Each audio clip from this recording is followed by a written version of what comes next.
शिवम ने सच में अतीत के दिनों में अपने गुरु से गहनों और जेड के बारे में बहुत सी बातें सीखी थी। दृष्टि ने रुचि के साथ कहा, मुझे इसके बारे में बाद में आराम से बताना। खाने के बाद दृष्टि अपने कमरे में लौटी और अपने कबर्ड में से ज्वेलरी डिजाइन के ड्राफ्ट्स के कुछ स्क्रॉल्स निकाले और जाने से पहले शिवम को बोलती हुई गई, शिवम, कुछ देर के लिए मेरे कमरे में आओगे प्लीज? अखिल और सिमी ने हैरत में एक दूसरे की तरफ देखा। शिवम ने एक गहरी सांस ली और फिर एक दबी सी मुस्कान लिए दृष्टि के कमरे में दाखिल हुआ और अंदर आते ही उसने देखा कि पूरा कमरा कई शानदार सजावटों से भरा हुआ था। ये है वो ड्राफ्ट जिन्हें मैंने पहले डिजाइन किया था। चलो, मैं तुम्हारा एक छोटा सा टेस्ट लेती हूँ।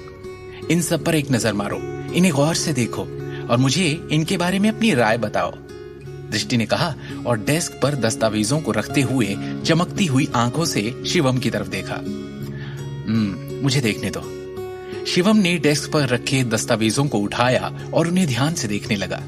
ओके, तो इस पेंडेंट की बात करें तो इसकी डिजाइन एक विशेष शैली पर बहुत जोर देती है जो हार्ट ऑफ द सी की नकल करता है। सही है ना? शिवम ने मुस्कुराते हुए पूछा। इस जेड पेंडेंट का डिजाइन सुबह के सूरज से प्रकाशित एक देवदार के पेड़ का प्रतीक है। इस विशिष्ट शिल्प में यथार्थवाद की ओर झुकाव के बावजूद ऐसा लगता है कि ये महान भावना से भरा हुआ है।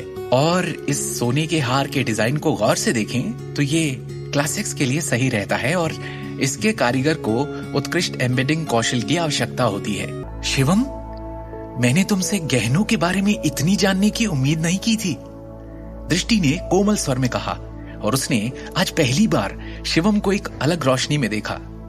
शिवम बस मुस्कुरा दिया और उसने कुछ और नहीं कहा। दृष्टि ने गंभीरता से कहा, वास्तव में मेरे पास एक ऐसा डिजाइन था जिससे मैं पहले बहुत संतुष्ट थी, लेकिन हमेशा बस सोचती रह गई और मुझे इसे बनाने का अवसर कभी नहीं मिला। गहने के इस डिजाइन के लिए बहुत महंगे हीरे की आवश्यकता होती है और ना तो मेरे पास ऐसी सामग्री का प्रबंध करने की योग्यता थी और ना ही कंपनी ने मेरे प्रस्ताव को स्वीकार किया। ये एक ऐसा डिजाइन है जिस पर मुझे सबसे अधिक गर्व है, हालांकि मुझे अभी तक इसके लिए एक अच्छे नाम के बारे में सोचना है, दृष्टि ने कहा और वो ड्राफ्ट शिवम को सौंप दिया। शिवम ने वो दस्तावेज लिया और उसे ध्यान से देखते हुए उसका गंभीरता से विश्लेषण किया। जितना अधिक उसने डिजाइन को गौर से देखा और देखता रहा, उतना ही उस डिजाइन ने उसे चकित कर दिया। उस ड्राफ्ट का विश्लेषण करने के बाद उसके लिए यह स्पष्ट था कि दृष्टि के पास गहनों के डिजाइन में असाधारण प्रतिभा थी। सच कहूं तो मुझे लगता है कि तुम इसके डिजाइन में एक चाप और उससे भी अधिक बारीक नक्काशी जोड़ सकती हो। सामग्री के संदर्भ में हमारे पास अभी भी उच्च अंत रंगीन हीरे का उपयोग करने के अलावा कोई विकल्प नहीं है। इसके अलावा हमें सामग्री की आवश्यकता होगी, आकार में बड़ी होनी चाहिए, शिवम ने सुझाव दिया। मैं जानती हूं, लेकिन क्या इसे बनाना बहुत महंगा नहीं होगा? इसकी लागत के अलावा इसका उत्पादन करना भी बेहद मुश्किल होगा, दृष्टि ने झिझकते हुए कहा।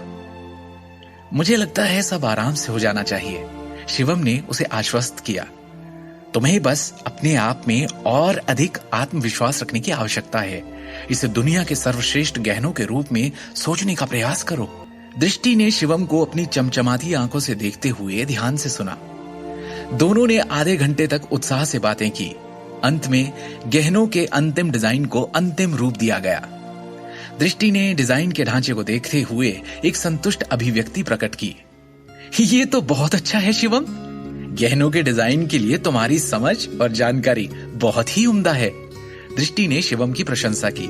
मैंने फैसला कर लिया है, मैं इस डिजाइन को एक कदम के रूप में इस्तेमाल करूंगी और अध्यक्ष विक्रम टोकस को इसका प्रस्ताव दूंगी। लेकिन हम इसे नाम क्या देंगे? दृष्टि ने थपथपाया और कुछ देर सोचा। शिवम ने भी कुछ देर सोचा और सुझाव दिया, विश्व के राजा। दुनिया का राजा? दृष्टि ने पूछा। दुनिया का राजा, दृष्टि ने उत्साह से कहा। मैं यही नाम रखूंगी, विश्व के राजा। ये हैं। और इस तरह दृष्टि ने पेंडेंट के नाम पर फैसला किया। आगे की कहानी जानने के लिए देखिए अगला एपिसोड सिर्फ पॉकेट एफएम के YouTube चैनल पर और शिवम द हिडन वॉरियर के सारे एपिसोड्स को सुनने के लिए डिस्क्रिप्शन में दी लिंक से डाउनलोड करें पॉकेट एफएम ऐप।